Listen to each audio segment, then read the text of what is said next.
final step in this process is to add tiles to your puzzle. The tiles are the final step in designing the puzzle. It is where you can be very creative in designing your puzzle. Your tiles will be part of the logic of the puzzle and needs to be thought out completely. But I'm going to leave that process up to you as I have shown you several different possibilities in the past. This time I'm just going to show you how to insert the tiles. If you have wrapped your cubes in plastic, as this particular one cube has been done, you can simply slip the tiles underneath the clear plastic .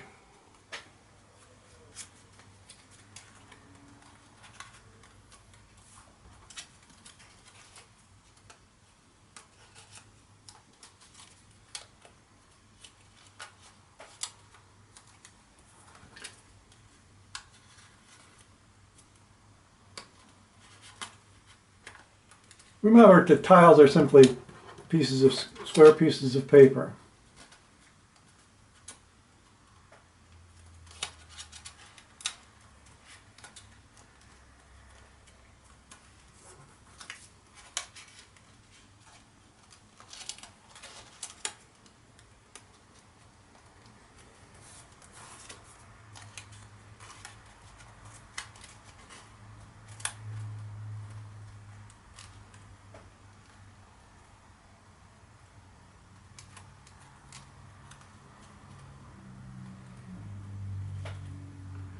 And here we have created a totally different look on this cube. Remember, these could be photographs, these could be graphic designs such as these cubes are. They could be virtually anything you want to insert to make the particular style and difficulty of puzzle that you want.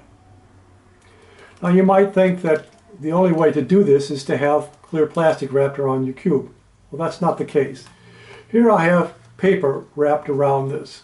And as I've shown you, you can actually wrap paper around any cube. It doesn't have to be necessarily one with pockets. This just happens to be one with pockets.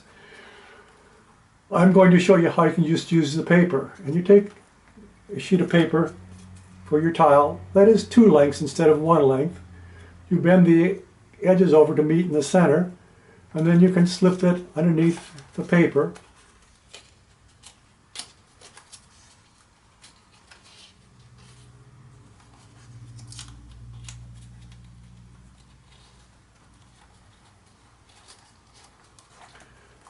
Adding a tile to the outside, and you can do this all around the puzzle. And you have the same effect as this without the clear plastic. It's just a little bit slower process to do it. Again, you want to have these tiles fit as tightly as possible so they won't come loose. You don't even need the wrap if you have the right kind of cube. And the right kind of cube happens to be either the cube that I just showed you how to fold, or my pleated cube you can use also. And you would again use a tile that consists of 2 lengths folded to the center so you have 1 length of paper, and you slip it into the pockets. This is perhaps the most difficult one to do because the pockets can be quite tight.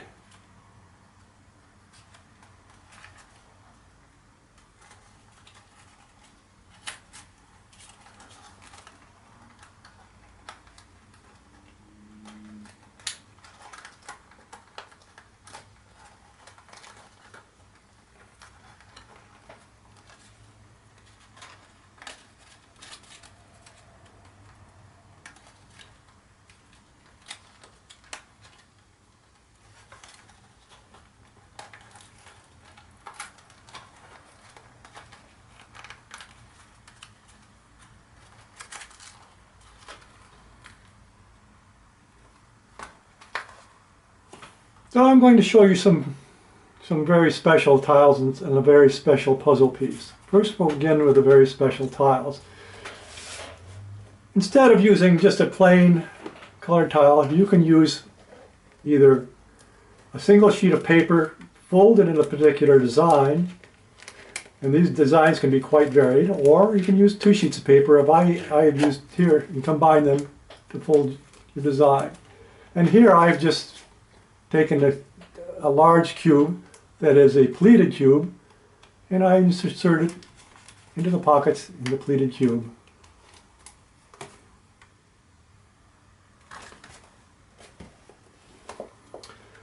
This is a very unique application of this thing in that I have gone one step further and it added Santee swivel to this cube. Now, these two cubes are joined together, but they're joined with a very unique swivel. There's instructions online on how to create this swivel, but I'm going to take it apart so you can see that it is nothing but paper attached to the cube.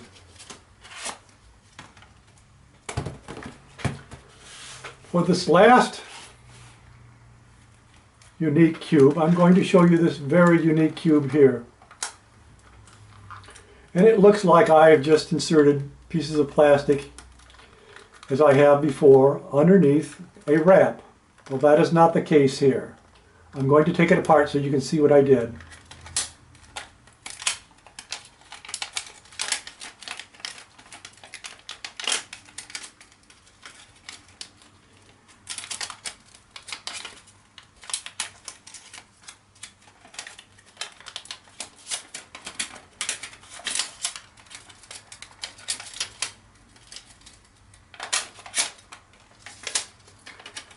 In this case, I folded the cube entirely out of plastic. So this is just one sheet of paper folded into one piece of, clear plastic, folded into a cube. Then you add your inserts into the cube. Just another approach. Folding the cube in plastic can be quite challenging. And when you try to unfold it, you'll find that it tends to crack. So be very careful if you're going to use this approach. But as you see, this is just one rectangle of plastic folded into a cube.